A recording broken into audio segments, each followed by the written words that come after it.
Howdy, folks, and welcome to Decolonizing Economics. I'm the host for this session. My name is David. I use he, him pronouns.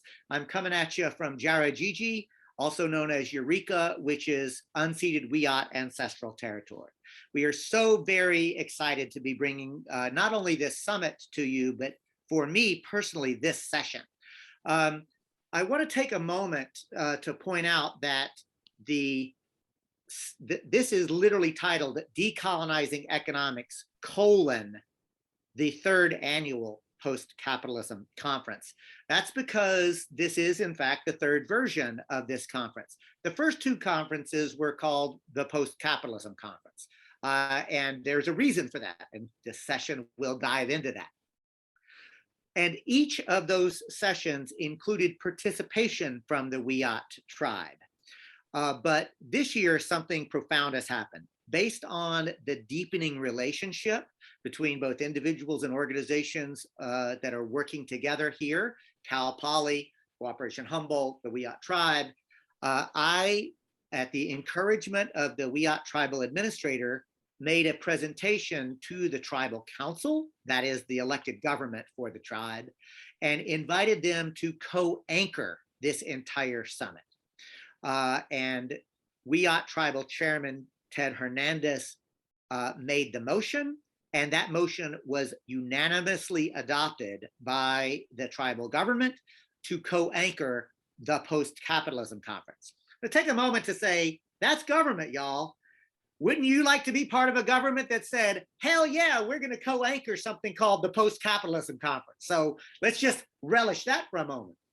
And I want to be clear, as the principal organizers of that process, representatives from Cal Poly, the Wiyot tribe, others, we came to the realization that to push ourselves, we wanted to rename it Decolonizing Economics, the Post-Capitalism Conference, to really ask ourselves, how do we decolonize our own minds? How do we decolonize economics? How do we go through a genuine liberatory process?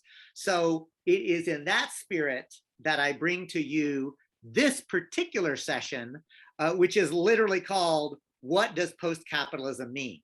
And we have three fantastic presenters to engage that question. They'll go in this order: Emily Kawano, Will Fisher, Jerome Scott. Emily Kawano is a longtime social justice organizer and economist.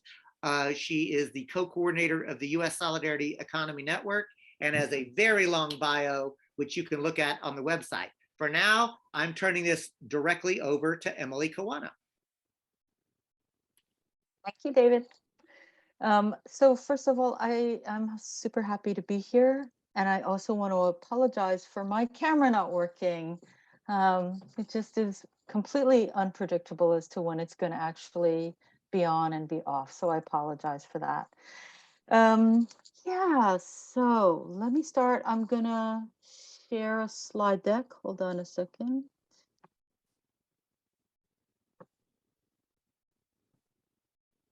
Let me see if I can make this full screen. Okay, so I'm going to do two things. I'm going to talk about what is capitalism, because you need to understand, we need to have a common definition of what is capitalism to talk about what is post-capitalism. So I want to start just by framing this moment. You know, this is an extraordinary moment, historic moment, where there are all these crises that are convergent, right? So the pandemic, the racial justice uprisings, climate change, this slide towards fascism, and now we can also talk about, you know, the growing threat of war, expanding war. I'm sure there are more that we could add to this, but this is really an extraordinary moment where there are such profound crises that are coming together at the same time. And while that makes for very, very scary times, for sure, let's recognize that, it also means that there is an opportunity. There is an openness to change and new ideas and new models and new paradigms that you normally do not find. So this is like a once in a generation, once in a two generation opportunity, despite being scary. So I'm going to dive right into what do we mean by capitalism?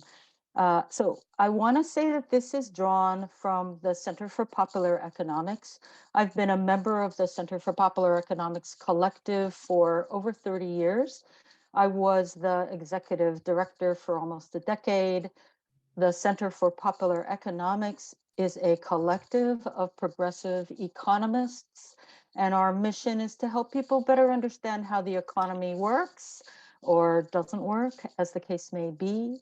And this is the definition that the Center for Popular Economics has been using for well over 40 years and has pretty much stood the test of time. Of course, we could go on and on, right? Like there's a lot more that can be said about capitalism, but I just want to get us on the same page in terms of a pretty basic definition of what is capitalism. So you need to have these 5 characteristics. You need them all. One alone is not going to do. Okay. So the 5 are, first of all, the private ownership of the means of production, or sometimes we call the means of production the MOPS. And what are the means of production? They're the things that you need to produce goods and services. It's the land, it's a factory, it's your tools, it's your materials. Okay, those are your MOPS. So private ownership, what that means, those are the capitalists. Okay, those are the owners.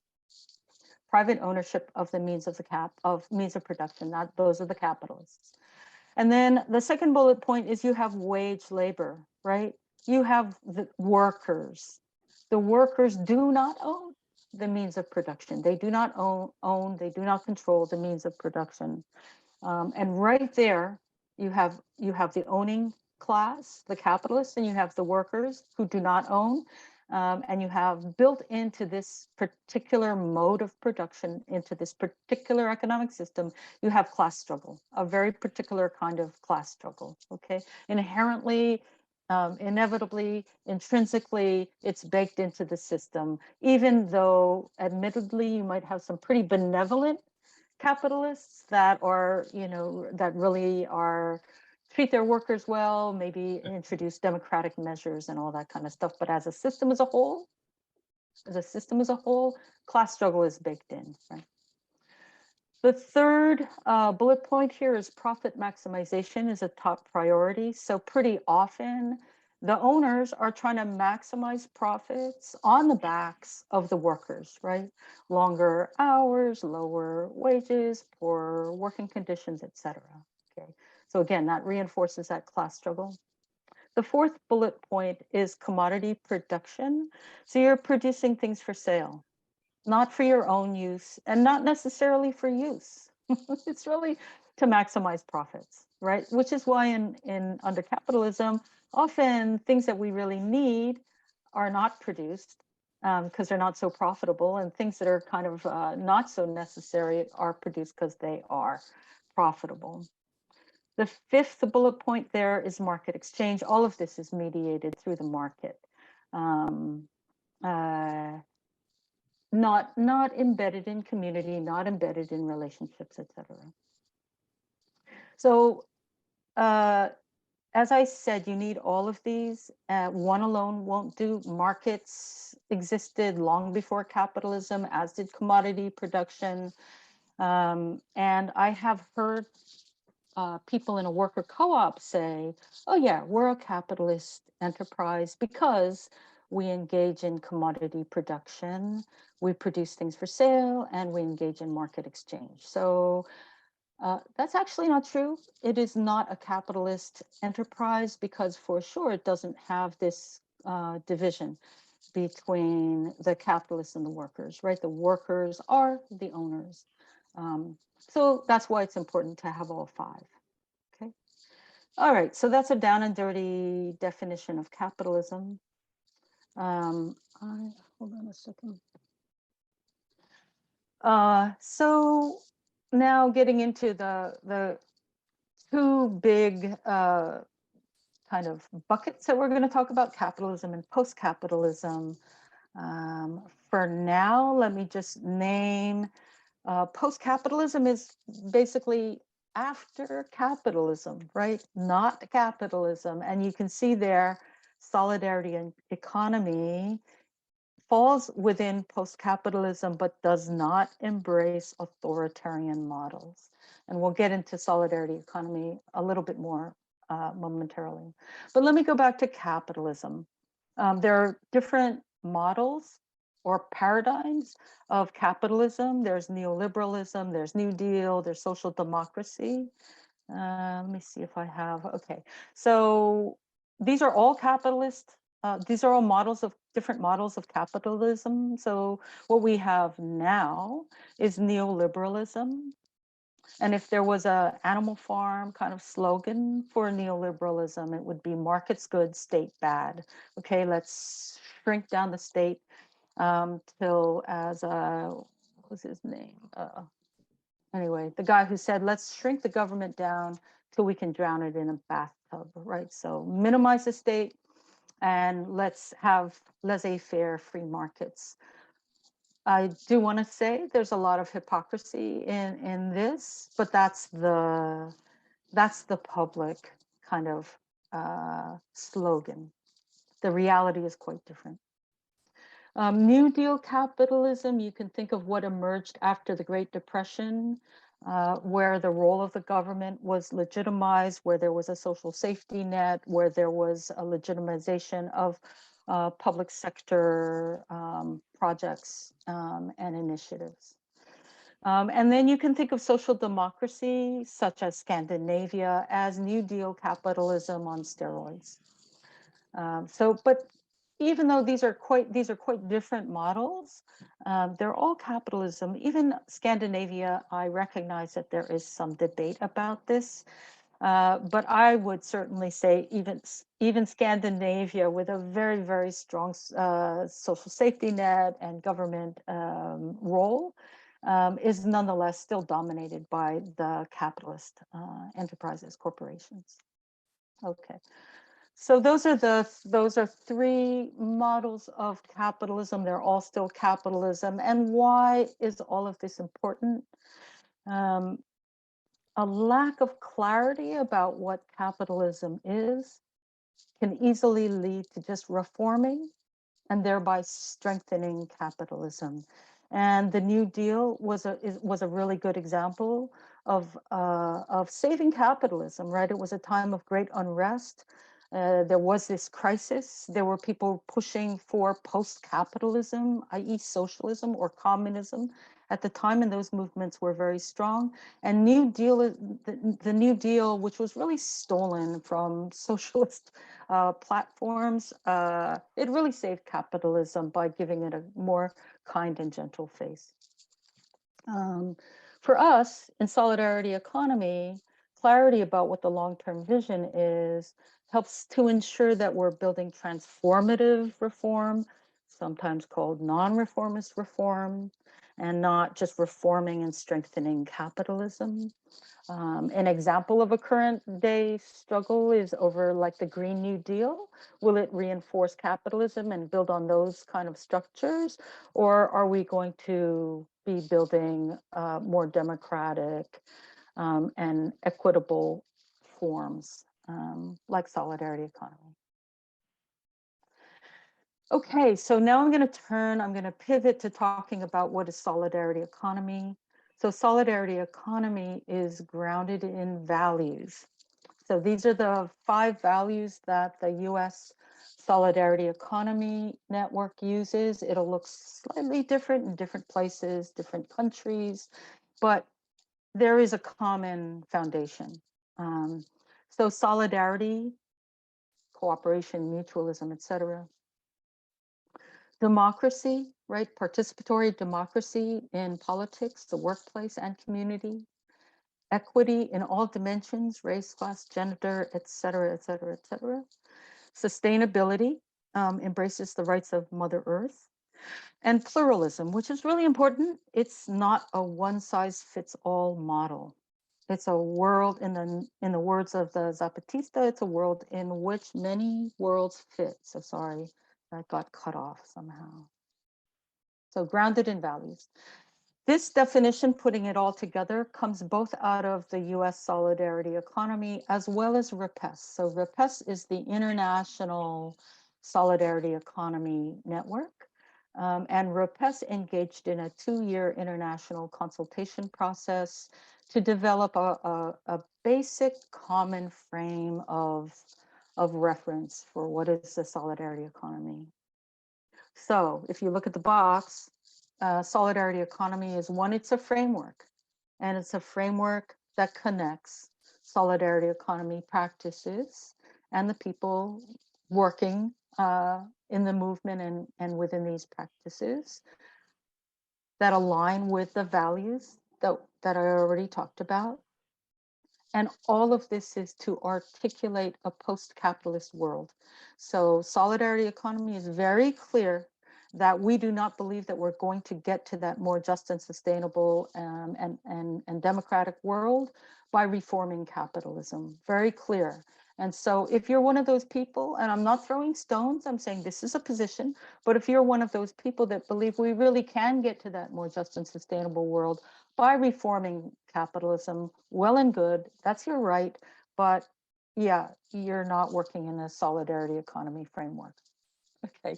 All right. So then if you look on the left-hand side, just to give you a sense of the state of the movement, I mentioned RIPES is this international network with representation on all the continents except for Antarctica. The International Labor Organization runs an annual Solidarity Economy Academy. The United Nations has a task force on the solidarity economy. Solidarity economy is within the constitutions of 2 countries, Bolivia and Ecuador. And there are a whole bunch of countries that have national policy frameworks in support of solidarity economy. So all to say that there's really a lot there. And solidarity economy is a new framework, but it really builds on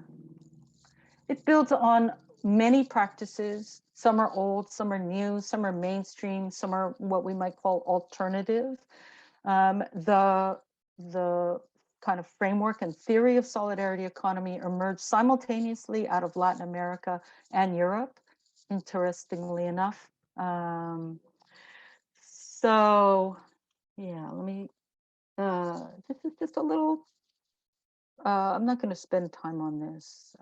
Just a little comparison. I'm happy to share these slides so you can take a look. Comparison of capitalism versus solidarity economy. Here are some examples of solidarity economy practices that exist in every sector of the economy. You can again look at this. I'm not going to go over it in detail. I want to pull out 2 things.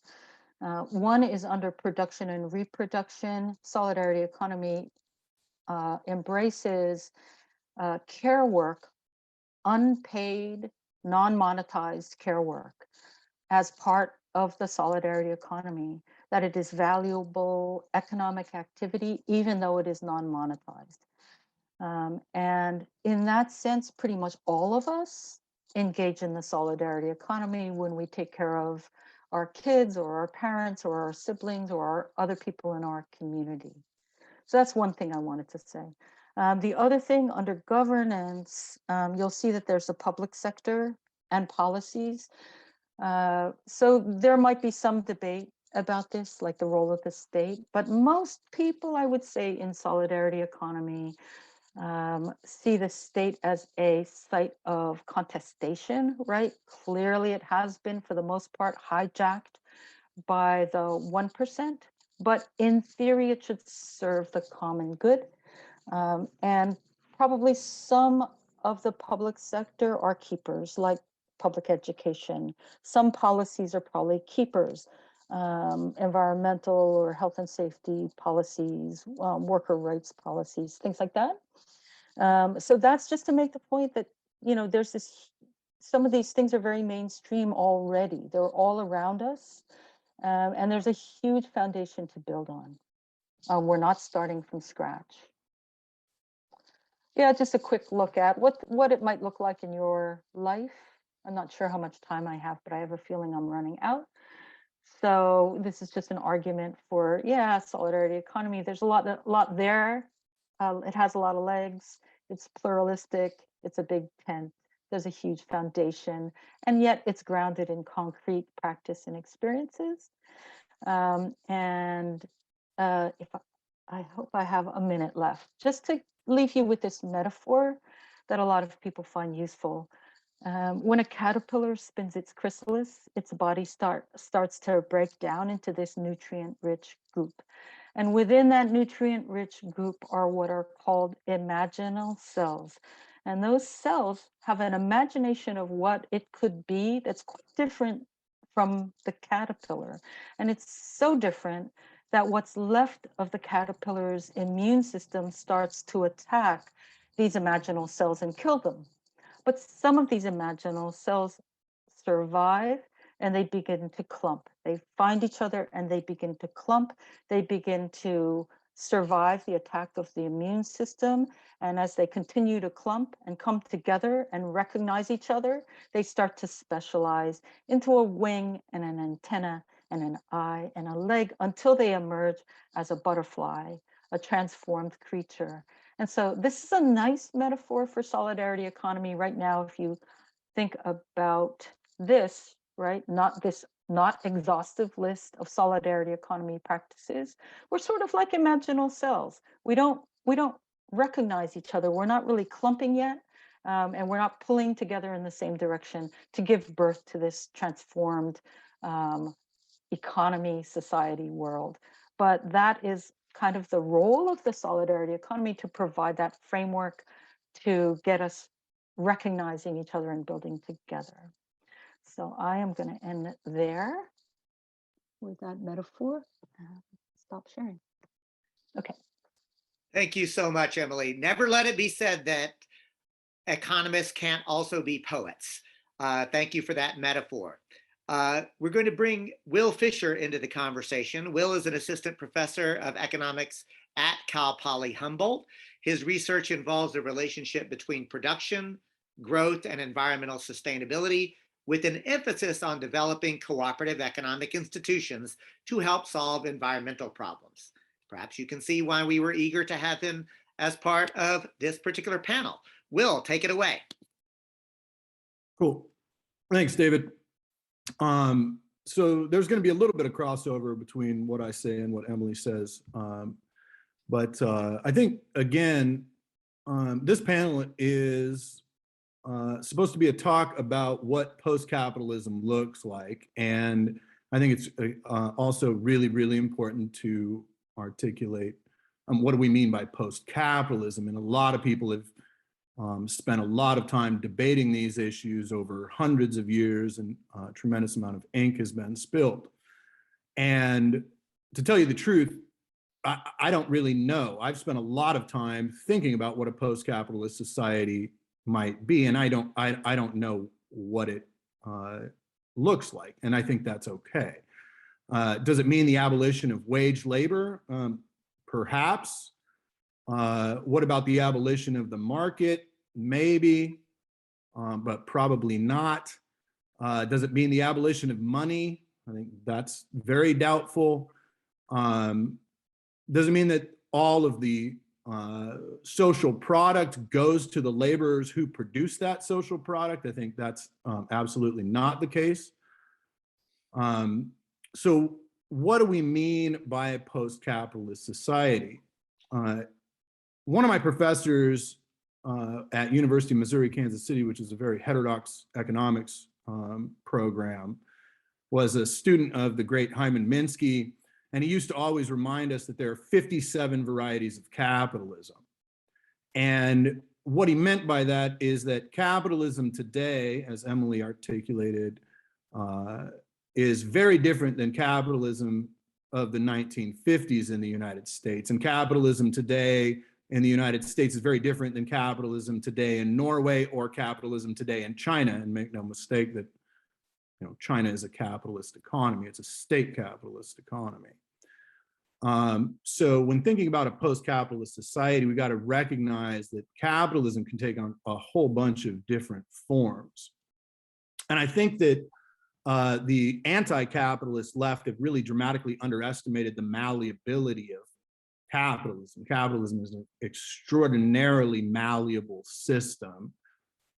You can, for example, go right now and buy a Che Guevara t-shirt on Amazon to try to fight commodity fetishism with commodity fetishism. People also forget that at its inception, the internet was militantly non-commercial and supposed to be this great democratizing institution. And that has changed once capitalism got its hands on it. All right. So again, I think, what do we mean by post-capitalism? I think everybody in this group has an idea of a progressive post-capitalism. All right. Some sort of post-capitalist society that is both progressive, inclusive, more egalitarian, and ecologically sustainable. And I think that absolutely needs to be the goal. But we should also remember that post-capitalism could be regressive, could be totalitarian, it could be more exploitative than the system that we have today. And this is what Rosa Luxemburg meant when she talked about socialism or barbarism. I also think that the tendency towards barbarism or fascism is pretty strong today. So we need to be organizing around progressive post-capitalist institutions. So I think I have a pretty decent idea of what I don't want post-capitalism to look like. And that is, regressive, totalitarian, and more exploitative. We need to be working towards progress, progressive institutions, environmental sustainability, inclusiveness, etc. In the words of the great Emma Goldman, if I can't dance, I don't want to be part of your revolution. Right. If we're going to transition to a non-capitalist society, I think there are a lot, and there's a lot of evidence that we need to, especially from an environmental perspective. What are some of the overall principles that can help guide us to what that might look like? And I think the first principle is to try to promote democracy. And by that, I mean true participatory democracy. Capitalism and democracy are extraordinarily strange bedfellows, unless you read somebody like Milton Friedman, who proves that only the good die young. But any system that naturally concentrates economic power in the hands of the very few has to corrupt the political system, right?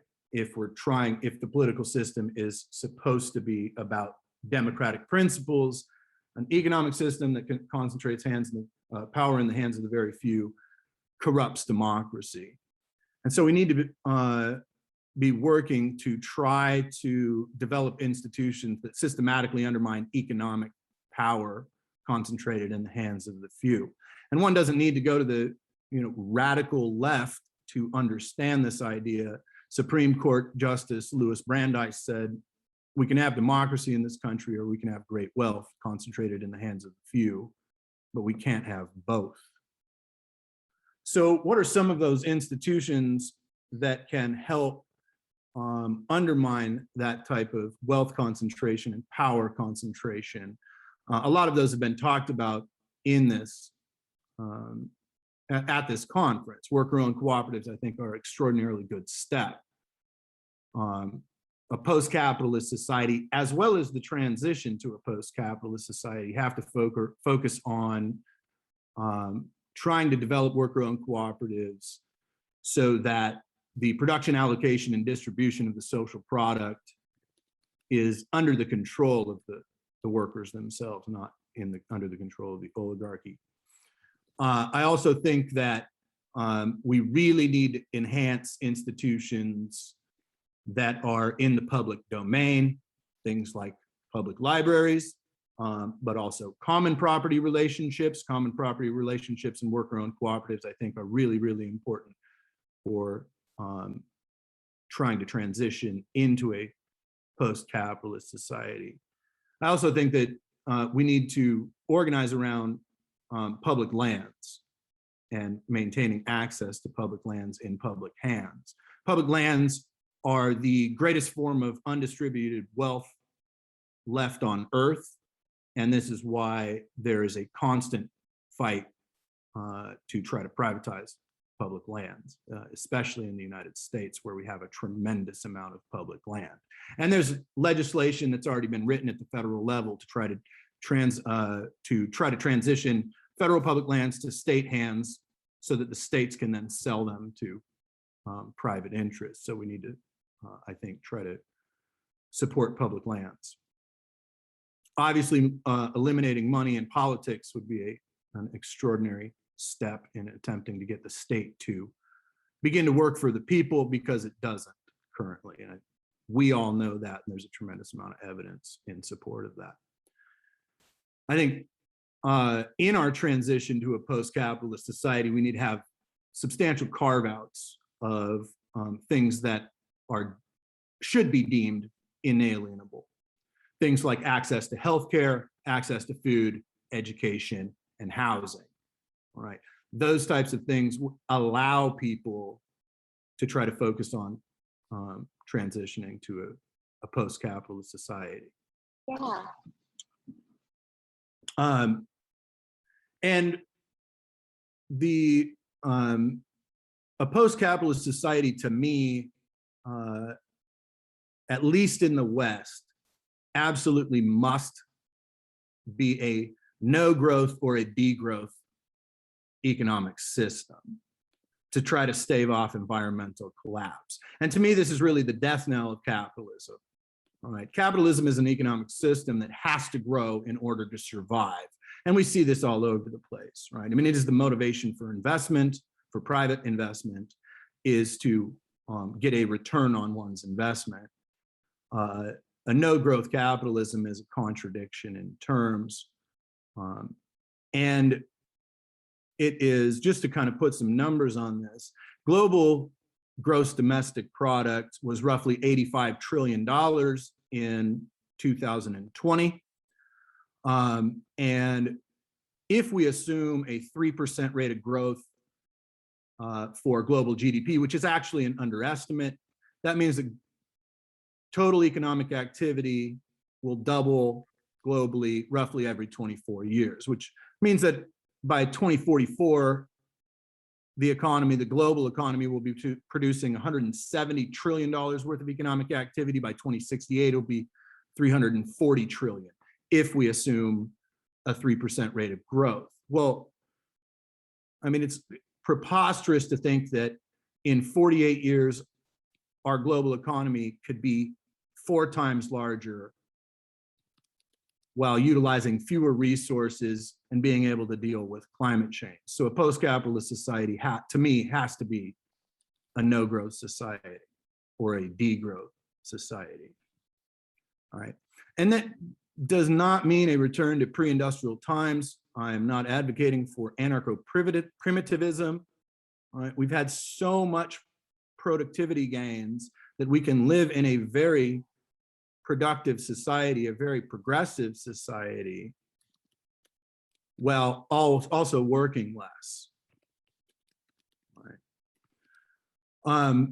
Just to kind of put it into perspective, in the United States, we have become so productive that if we were willing to live at the standards of living of, say, the 1950s, back when we were the richest society in all of human history, the average American could work roughly 2.5 hours a day. And in fact, this is exactly what John Maynard Keynes, who I think understood capitalism as well as anybody, predicted back in 1930 in his essay, The Economic Possibilities for Our Grandchildren. He said, ultimately, capitalism is going to become so productive that we'll be able to transition, he didn't specifically say away from capitalism, but he had to know that what he was advocating was a non-capitalist society where people are going to work less and actually enjoy the finer things in life. So I think that a lot of the things have already been talked about as far as promotion of the transition in yesterday's session. What is to be done? We need to promote institutions like community banking. We need to promote institutions like worker-owned cooperatives. And in fact, I think that it would be really important to try to push legislation that any federal bailouts that are going to go to companies like GM and Chrysler, and I heard Rick Wolf talk about this about a decade ago, that any companies that are going to get federal bailout money, let's convert them into worker-owned cooperatives. That satisfies actually the requirements of capitalism. If you liquidate the shareholders of a company, they made bad investments, and according to market principles, you make bad investments, the market is supposed to punish you. It also satisfies maintaining employment. So I think that converting companies like GM and Chrysler, when they got the bailouts, to worker-owned cooperatives, I think is to me a no-brainer. We need to organize again to protect public lands. I also think that lost in a lot of discussions is that we need to be ardently anti-war. We need to mobilize anti-war movements or build anti-war movements again, because the military-industrial complex is a big contributor to many of the problems that we face today, from climate change to ability to invest in infrastructure to the saturation of military equipment through police forces, domestically as well as abroad. So the system that we have, call it whatever you want, neoliberal capitalism or oligarchical capitalism or plutocracy, is obviously not working.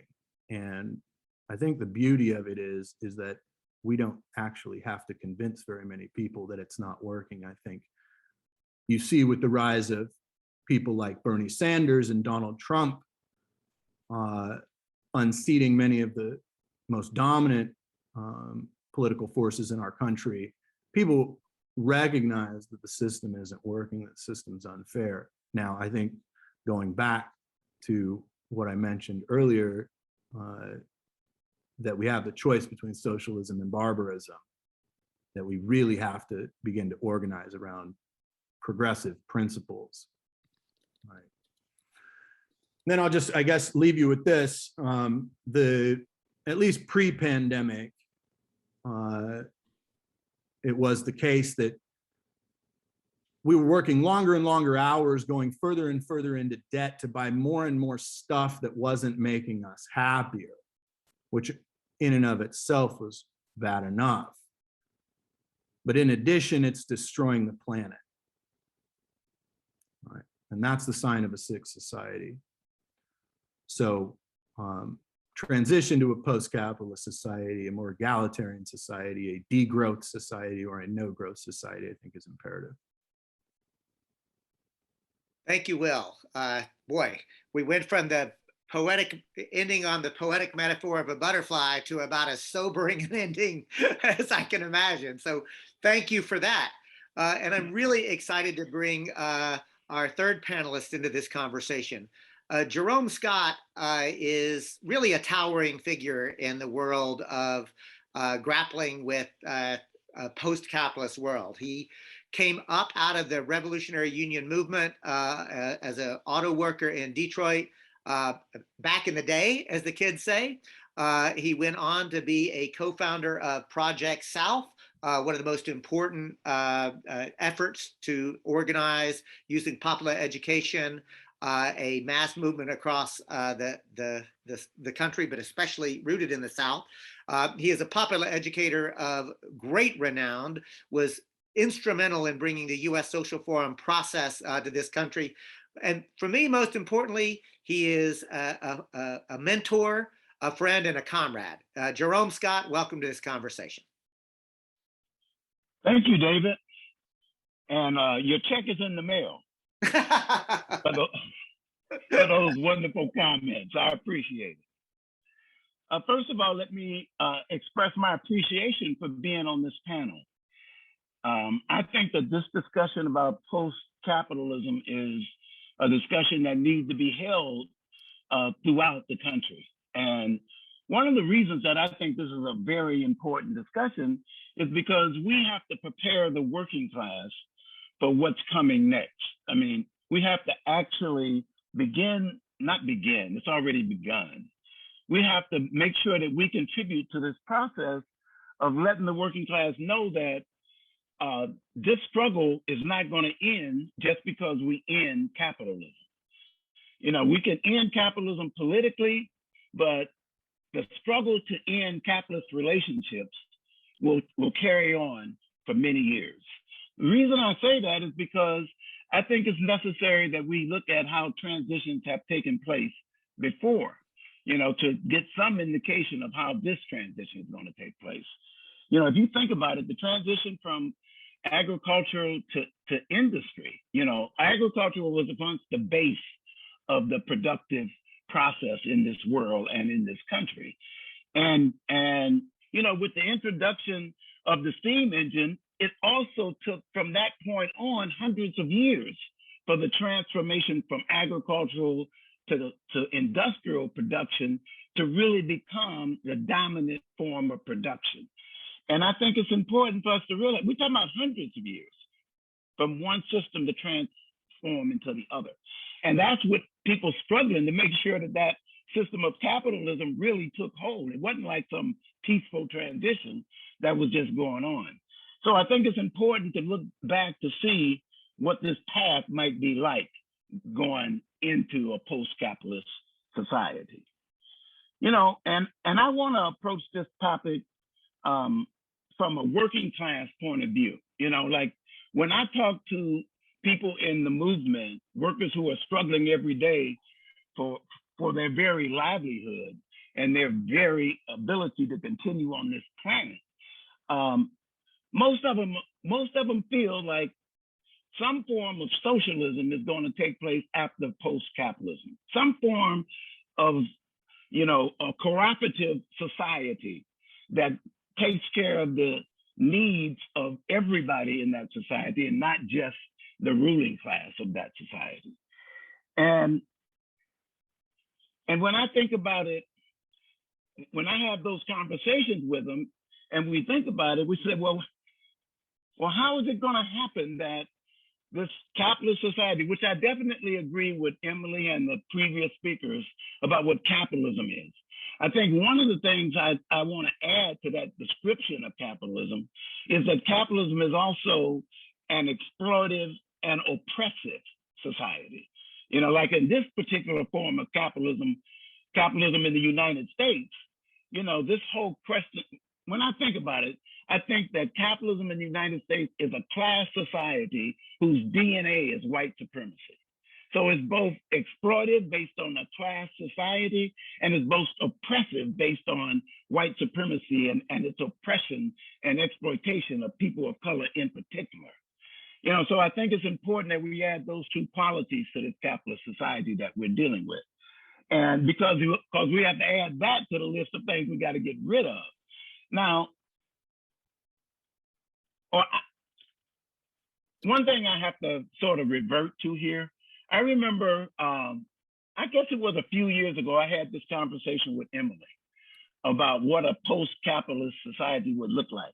And I tell you, Emily, I have to criticize myself because I made what I consider now some real unthinking positions in that conversation. What I remember about the conversation, we were talking particularly about markets. And you were saying, oh yeah, we can still have markets in a post-capitalist society. And I was thinking, well, if we have markets, we must have capitalism. And I was wrong. I was looking at socialism as, you know, almost a stagnant, you know, you got capitalism, then you have socialism. I no longer believe that. I think that socialism is really a transitional society, a transitional economy, an economy to take us from a capitalist, exploited, and oppressive economy to a communist, totally cooperative, classless society. Now, in between those two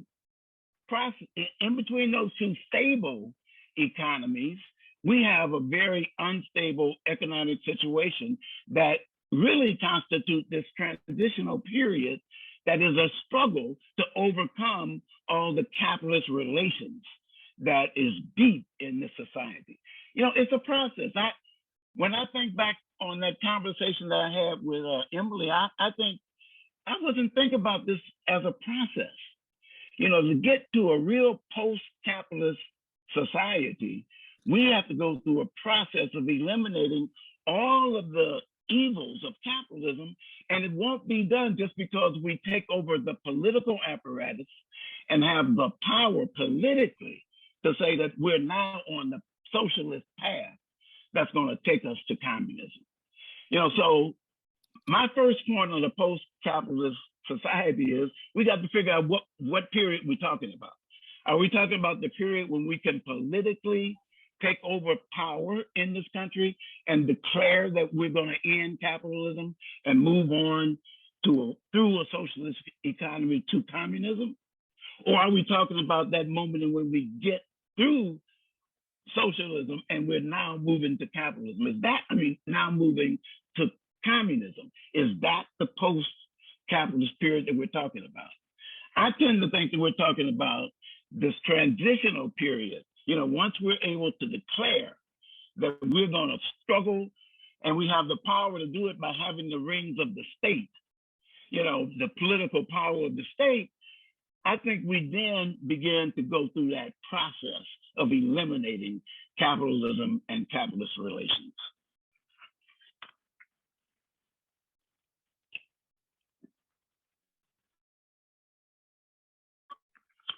And although we don't know exactly how that process will go, we do know that it is a continuation of the class struggle that is so deep in capitalist society itself. Classes are not going to go away just because we win political power. We're going to have to struggle to set the conditions for the withering away of classes under socialism. And markets are not going to go away, contrary to what I thought. And none of the elements of capitalism that was outlined in the previous two speakers, they're not just going to go away because we declare them that way. We have to continuously fight to create a society that rids itself of those relations. And I don't mean just subjectively, although that's part of it too, but I also mean objectively, creating an economy that removes the profit motivation of economics, and putting it on a more sustainable and, cooperative type economy. Now, the most important thing that I think we ought to talk about in the time that we have to have a discussion is how do we prepare the working class for this transitional period? I think, looking at a different way of organizing our economy, solidarity economy is a really good thing. The question is, where do you practice that? Where do you practice solidarity economy? And how do you practice it under the confines of a capitalist system is the real question. And to me, we got to go back to what we used to talk about and try to figure out. And when you look historically at any society that's tried to make these transitions, one of the things that we see as consistent is having what we call liberated zones. That is, the capitalists, because wealth is being concentrated in the hands of fewer and fewer people, you have a great disparity between wealth and poverty. And in those areas that is constantly being more and more poverty stricken, we eventually got to get to the point where we can establish an area in which we control, because the capitalists don't want to have anything to do with it anyway. It becomes not profitable.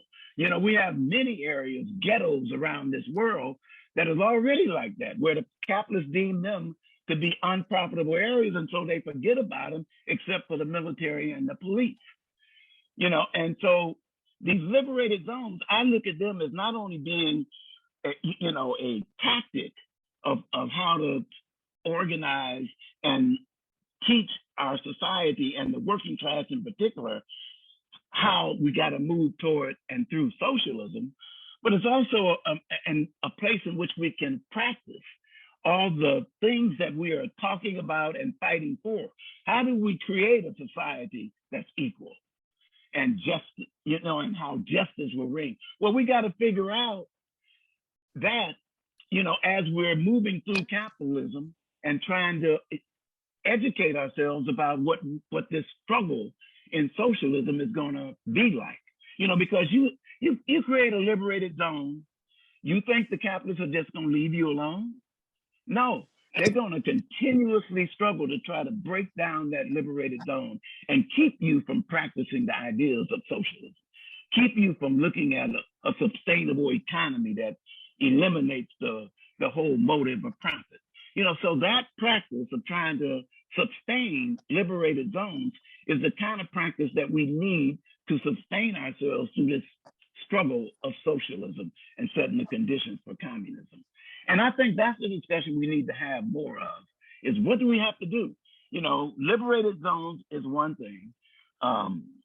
Solidarity economy is another. I agree with that. That's definitely part of that process. And many other things. How do we, and to me, one of the most important things that we can do with this period of time as we fight to try to get to that point where we can move through socialism, we also have to concentrate more and more on political education.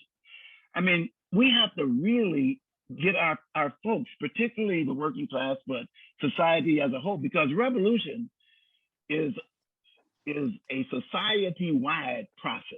Every aspect of society is in social change, and that process will go on. And so, we got to educate not only the working class where we concentrate, but also we need to educate society as a whole. And one of the things, and I'm gonna end with this, because I think we need more than a half an hour of discussion, but one of the things that we're going through that's also setting the conditions for us to move through socialism is this transition that's taking place in the economy right now. You think about it. I was just thinking about this the other day. Elon Musk is the richest person in the world right now. Before, 2 or 3 years ago, I didn't know who Elon Musk was. Now he's the richest person in the world. Much better compared to the peaches. Somebody's talking. And now he's the richest person in the world. And I wondered, well, where did he get his money? How did he become the richest person in the world? Well, just like bozos with Amazon, Elon Musk didn't really, he created PayPal. PayPal was the basis of him making his money. He created a program, an app, basically, that provided people an opportunity to send money between each other. And the fact that, this whole technological revolution that's going on that has created all of these super rich people is also, forcing the economy to reorganize around the demands of technology as opposed to the demands of industry. And that transition is causing the elimination of many jobs. It's definitely causing the elimination of any kind of livable wage jobs and forcing wages down further and further and further. But it's also setting the basis because, as the former speaker said, this society that we're living through now is creating the most productive process of producing the goods and services that we need than we've ever known historically. So what I'm saying is that capitalism has always relied on the concept of scarcity. That the reason that they can't give you what you need is because there's not enough of it, and you don't work hard enough to get what you need, so you can do without it. But what we're saying is that scarcity in reality is over. And if scarcity is over, that means that we can have a society where everybody can have the goods and services that they need and without necessarily doing the kind of back-breaking work that we do now in order not even to get enough to do it.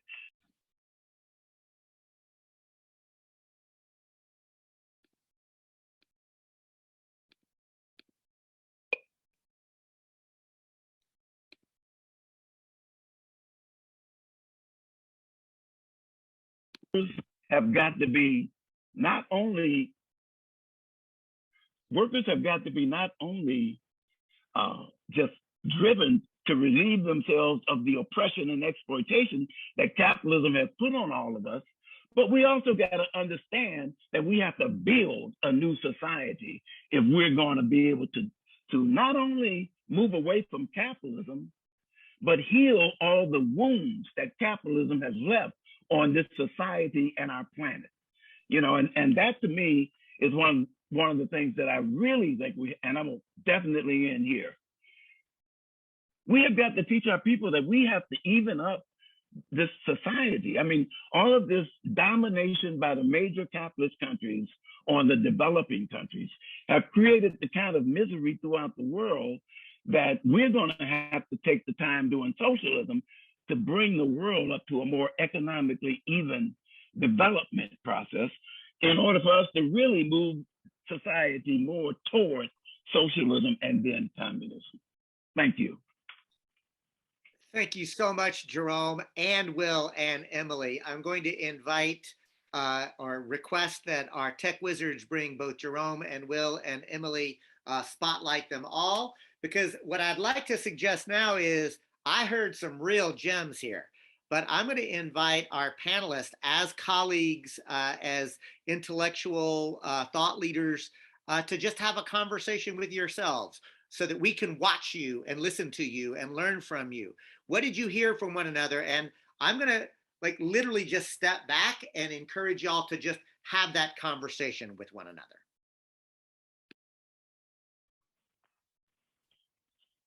Yeah, so I guess I can start. There were a couple of things. I mean, I think that the two other speakers were fantastic. I agree with a lot of what they had to say. I think that a lot of stuff was really brought up that is extraordinarily important.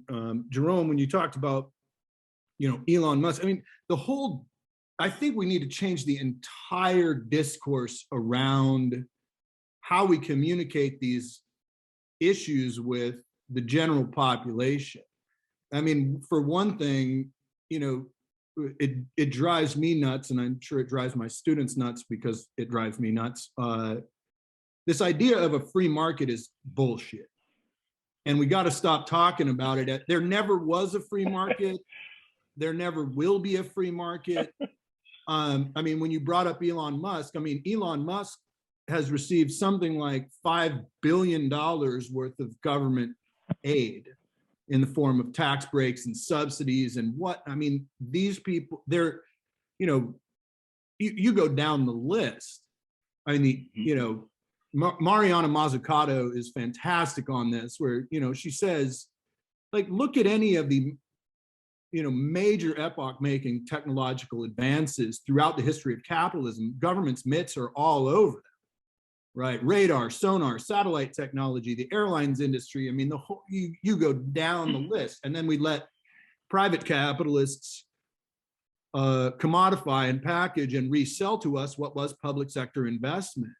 And so I think really, reorienting ourselves around this discussion, let's stop talking about the free market versus government intervention. Let's start talking about it as, let's have the government work towards us as opposed to work towards the profits of the, private sector.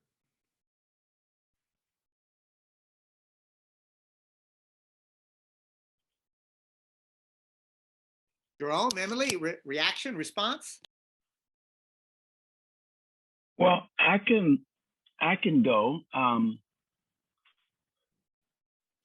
and I definitely agree. I mean, the two previous speakers to me was fantastic, and I think that this conversation has already provided the basis for some really good struggle in terms of understanding how we are both how we all are thinking about this thing.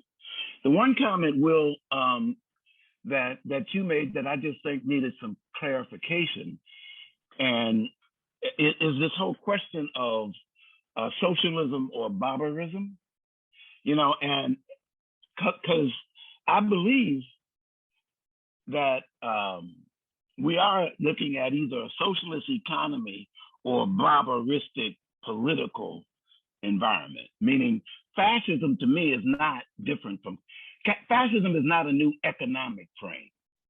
Fascism is a new political frame. Yeah. So when you talk about going to fascism, we still have capitalism.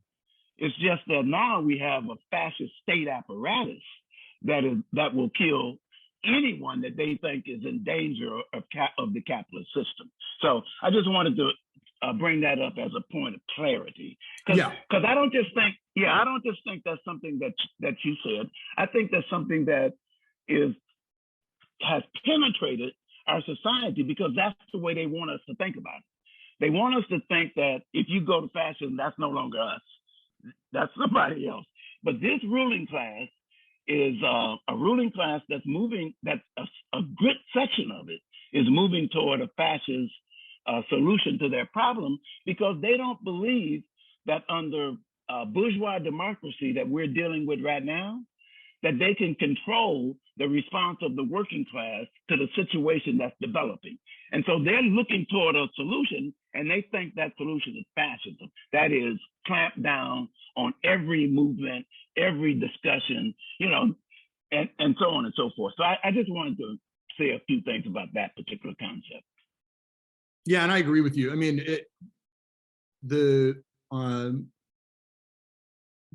fascism really is totalitarian capitalism, right? And so it is a political movement. It's not an economic, a change in the economic form, substantially. It's change in the political form. But I think that it's important I was using that more as a reference to recognize that it can go, post-capitalism, or, the society that we go down can be a very regressive one. And that we really need to begin organizing. And I mean, people are organizing. I shouldn't say begin organizing, but we should continue to organize around progressive social principles. And I think there's just a tremendous amount of room when you speak to the working class, they know they're getting screwed. And you speak to the working class and you say, would you like to work fewer hours under better working? Yeah. I mean, I don't care whether they're, on the right politically or on the left politically, they all agree, working fewer hours would be nice, to have a little bit more time with the family, to be more economically secured, to not go bankrupt because you broke your leg or whatever it may be. And I think that, just really trying to organize around those progressive principles is really important. And just one more thing, Emily, I'm sorry, just one more thing, and then I'm shut up. See, that struggle against fascism, that's what I'm talking about when I say the struggle will continue, even though we might have the political power to declare that we're going to move away from capitalism. That struggle, the fascists are still going to be trying to take back over. And I just want to say, yes, that's the struggle, and it continues even when we have political power. They're not going to just walk away. Yeah, so just to jump in, I was going to say that there's so much agreement amongst these panelists that that's when it gets hard to figure out, what is there to say when we're in so much agreement. Although this little discussion about fascism, I would kind of push back that fascism, it could be consistent with capitalism. There's a capitalist form of fascism, but there could be, there's also a post-capitalist version as well. It is about totalitarianism, nationalism, probably a strong charismatic central figure, and what exactly that political economy is. It could take, to me, it can take many forms. But the thing that I was going to try to lift up, not as a difference, but just an interesting thing that Jerome raised, and I think it's something we should take seriously, is this idea of liberated zones, or even before we get to the liberated zone. Right now, we have like all these scattered, so in my language, solidarity economy practices. And right now, the powers that be, right, capitalists, are really not paying much attention, right? So my day job is I'm the co-director of a nonprofit, and we're building a network of mutually supportive worker co-ops. And we go around and we work with like the local big anchor institutions, the hospitals and the colleges and the, this, that, and the other. And everybody loves what we're doing because we're, I mean, we don't talk revolution, we don't talk anti-capitalism, but they, each practice by themselves are pretty palatable to the mainstream. If you're talking about, oh, let's create jobs, or let's figure out, how to lift up the, collective decision making and mutual aid, like that's all fine. We aren't strong enough to be a threat and to really be presenting as we're trying to push beyond capitalism. But if we are successful, that I agree that push back, in fact, that stomp down will come. And we see this historically. And that's a really rich question that I feel like we're very unprepared for. So I just want to lift that up as a rich area to think about. If we are, the more successful we are, the harder that stomp down is going to come. Mhm. So Jerome, since you brought up liberated zones, and you and I talk about this a lot, I'm going to ask you, are there any places that you're aware of anywhere in the world that either historically we can look back and you can say, it looks like that, or you can say, here's something that we could be looking at and emulating? Are there any nascent versions of 21st century liberated zones, as it were? Oh, because back in the day, the 60s and 70s, we used to think that we had liberated zones only because, and we did to a certain extent, meaning politically and socially and police-wise, that some of the areas that we concentrated on, the police just decided not to ever come in those neighborhoods anymore. They didn't care what happened.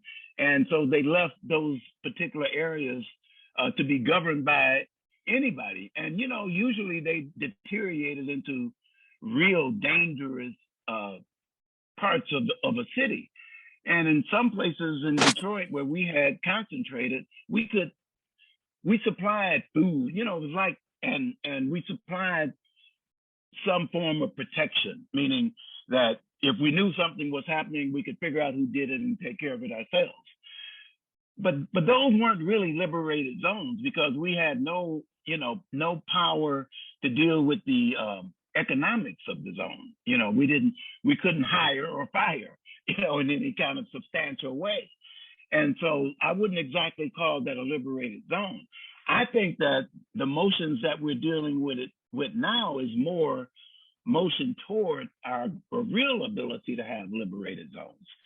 Particularly if we think about Emily's presentation and solidarity economy and trying to do it around some of those models. Don't stop with just worker-owned cooperatives, but expand those models to be worker-owned and controlled communities, and so, no, I can't point to an example. It's to directly answer your question, because I don't think the conditions for what we consider the liberated zone really were there for us to do it. I think those conditions are developing now, and we have the opportunity to try to experiment with the whole concept of liberated zones. So Will or Emily, I'll confess, in my head, I was thinking, well, what about Zapatismo? What about the anarcho-syndicalist of Spain in the 1930s? The Maroon societies. Like, I was actually thinking historically there actually have been examples, but I'd welcome correction or clarification.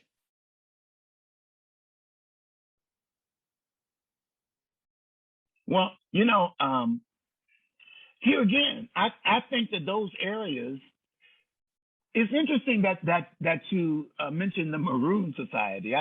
Because I just think that's a great example of how communities were in order to live, they had to separate themselves from the developing and expanding capitalist model. They had to, like the Maroons um, of Florida, they had to get into the Everglades where capitalism hadn't expanded to at the moment and create their societies really sort of separated from the capitalist model of production and distribution. And I think a lot of those examples that you give, that's what they're trying to do, to separate themselves completely from the reach of the capitalist system. And what we're talking about is something in the middle of the capitalist system that we can't separate ourselves from, and we are going to have to figure out how to deal with the capitalist system while we're creating this liberated zone. I just think there's a difference, that's all. But I can understand looking at those, because I think we have to build upon those examples. Yeah, I agree. I mean, those examples are all also either kind of hanging on and really struggling, or they're not around anymore, right? And that's exactly what we're talking about, right? These experiments, these radical experiments, and then there are lots of also radical experiments that again separated themselves from, they isolated themselves. They're all defunct. Almost all of them are defunct as well. And some of that is, a stomp down, and some of them was kind of crazy charismatic leaders in some of these communities. But yeah, in terms of sustained, embedded within capitalism and surviving, yeah, I don't think that there are easy answers right now. I just think it's something we should be aware of. We should be talking about. We should be grappling. I haven't seen any really good answers, but I just think that we should put it on our collective radar to be thinking about. Yeah. Will, any reaction or comment? Not really. I mean, I agree with. I'm grappling with this, right? Yeah, So, this is one of the hardest things when talking about post-capitalism, right? I mean, people always say, "Well, give me examples," or, what does this look like? And, I saw someone in the chat say the Paris Commune, yeah, and that was violently put down. Many of these exist for a short period of time, and if they are threatening, like Emily said with regard to power, if you become powerful, then capitalists are willing to put a pause on a war to go put those things down. So I think it's difficult. I don't have a tremendous amount of insight other than I think it's important to think about what they might look like to try to potentially move towards some of these types of zones. And then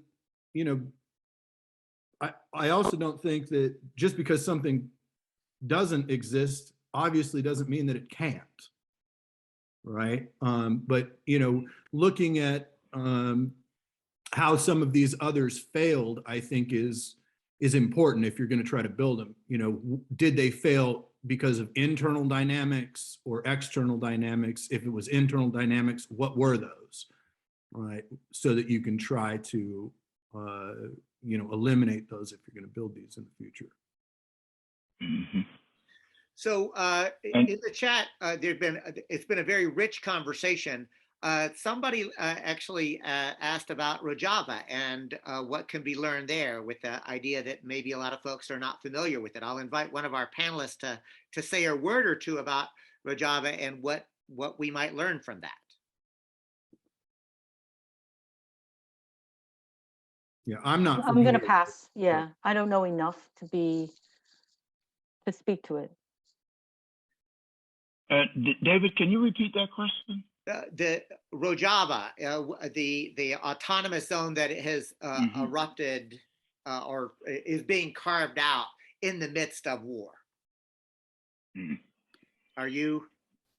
Yeah, I'm not familiar with it either enough to talk about it. Why don't you tell us what you're thinking? Well, I mean, the Rojava revolution, if you will, is, in my mind, opening. It's in northern Syria, and it is an effort to do a liberated zone by explicitly feminist principles, explicitly revolutionary transformational premises as a social revolution in the midst of war. And I don't think that many of, like, there's a reason that the ruling elite and those who control the media make sure that we don't know about that, right? It's sort of, Will, your point about there isn't now and there never was a free market. That, I agree with that, and I'll go you one better. There isn't now and there never was free media here, right? Or you know, the left wing media, right? The media is just as liberal as the rich assholes who own it, right? Like, so all to say that Rojava is an example of an armed resistance struggle to carve out a genuine liberated zone and literally controlling the economics, the social and productive relations and how they're reproduced. So I would encourage everyone to just, and I'm no expert on it, but I know that it exists in real time now. So again, I would encourage, or how about the Paris Commune? What can we learn from that experiment?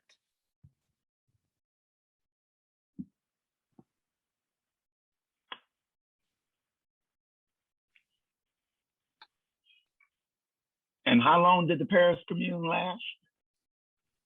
Tell us. You know, I don't remember exactly how long, but you know, the Paris Commune really was an example of trying to create the basis, you know, within a capitalist system. And, you know, it was at a real rocky time. And the moment he took over the Paris Commune, it was deemed to be overthrown. You know, all the forces of France centered in on it. You know, so I think it lasted less than 100 days, you know, the Paris Commune. So yeah, I mean, we could learn a lot. When I think about that, I think one of the things we can learn from that, I'm not exactly sure what the preparation was for the Paris Commune. That's why I think it's important for us to prepare the working class for the overthrow of capitalism. You know, because too many times, and I forgot to say this, but let me just add this to my little thing.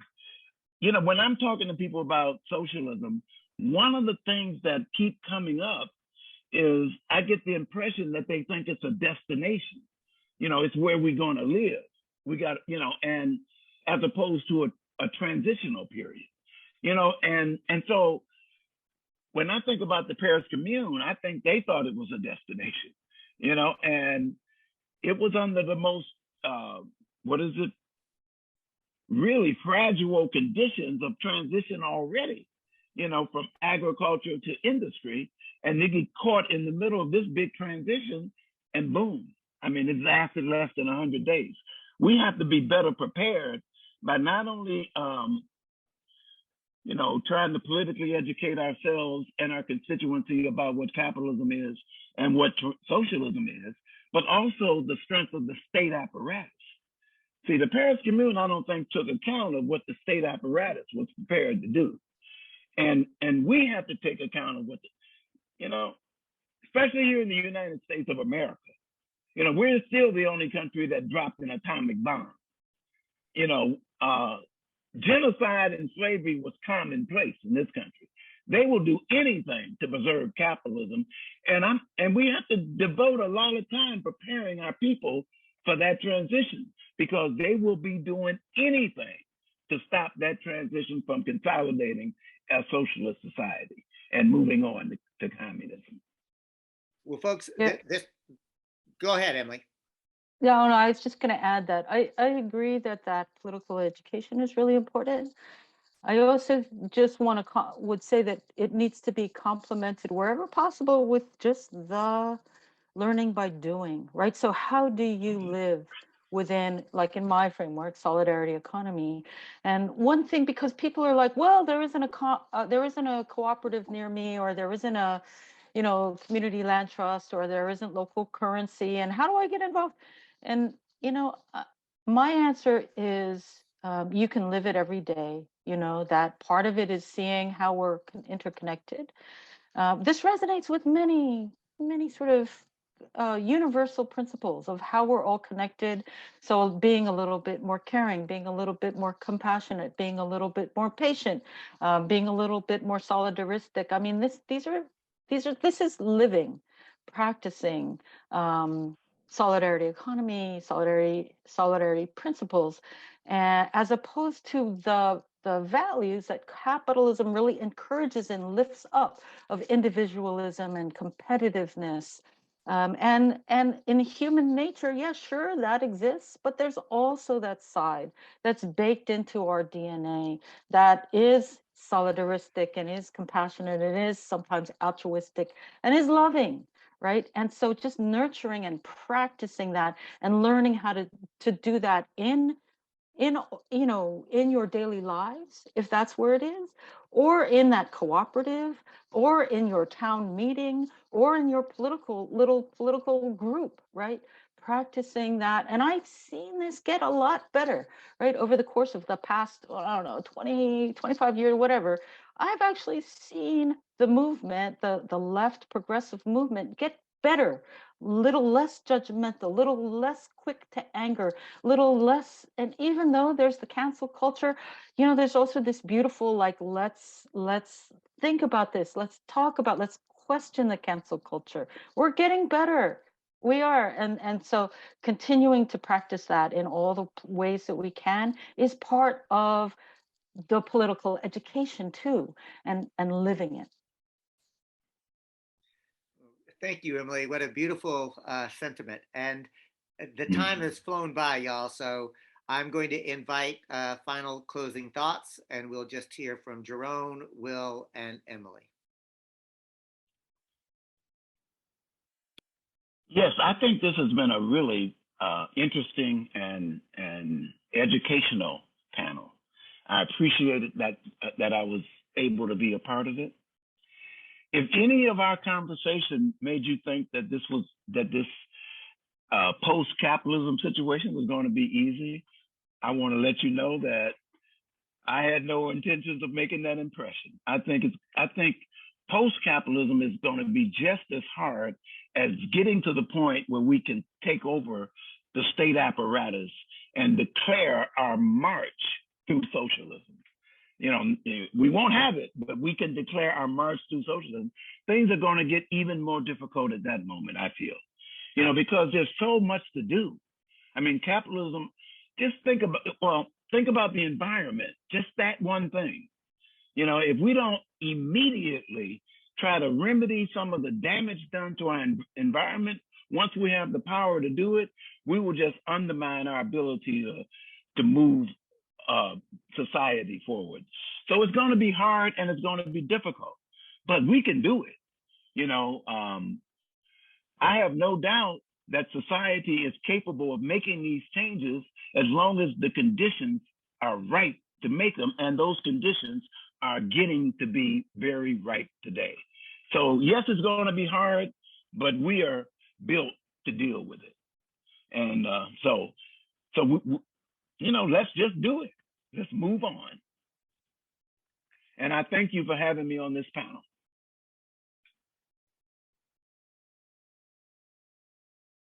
Then, Bill? yeah, so I mean, one of the things, I mean, as I teach environmental economics, I teach the economics of a sustainable society, and I'm pretty lucky to be able to teach a bunch of different environmental econ classes to a bunch of hippies at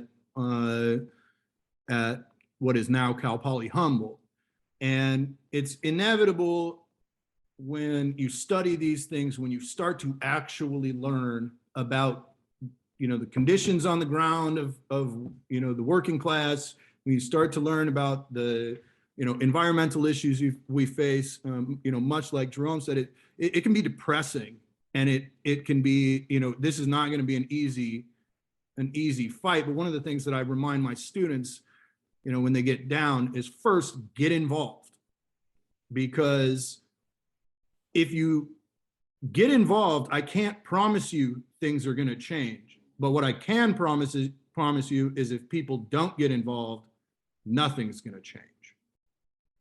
So get involved. You'll meet other people that are like-minded. I mean, participating in a panel like this is fantastic because these are like-minded people trying to make change. And then I also think, when you get a little bit down or depressed or whatever, think about what it would be like to be anti-slavery in 1850, or for women's rights in 1920, or for gay rights in 1980, right? Those would seem like insurmountable things.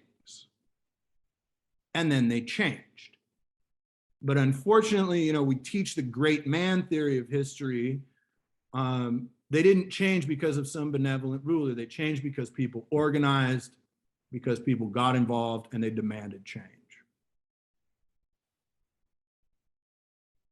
Yeah, great. I echo the appreciation for being here and the discussion. It's been very rich, very, very wonderful. I guess in closing, I would say these are, I actually think these are very, very, very, very scary times. I agree that, like, for me personally, I think I'd have a hard time surviving through all the frightening things that we're facing right now if it wasn't for being involved in this kind of work, right? Like, I just my little tiny piece of it keeps me going. It's like, okay, it might fail ultimately, right? Who knows? We might still like take that terrible dark plunge, but at least I'm doing my part. I can focus on the work that I'm doing, and it certainly helps to sustain me. So whatever little piece you can take on, feel good about that and feel like you're doing your part, right? Yeah. Well, thank you so much to each of our presenters. Thank you so much, Emily, for your sentiment there. Y'all are just sharing with us some incredible takeaways that this isn't an easy process. It's going to be hard, but there's community here and there's hope as well. And we're so grateful for your conversation that, as you are acknowledging, has been so educational for us and given us a lot of things to think about and move forward from in the rest of our conversations continuing today. And so looking forward to the rest of our sessions, we're going to have a chance to unpack more of these thoughts about land liberation. But our next session is from 1 to 2:30. It's the role of art and culture in building a post-capitalist society.